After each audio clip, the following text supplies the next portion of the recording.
I just try to keep your voices in your head engaged. So it's called the do now. This is something I learned from my own sons. You do an animal noise, you do a vehicle, and then you combine them together so that everybody's engaged. So most people, you do the animal noise, what kind of sound does a dinosaur make? What kind of sound does a helicopter make? Or whatever.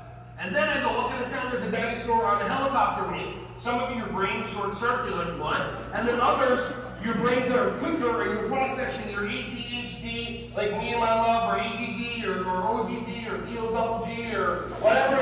I mean,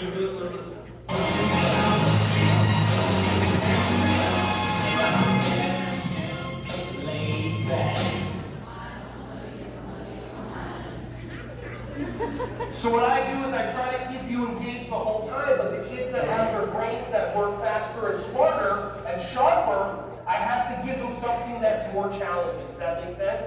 Because I like to teach on levels.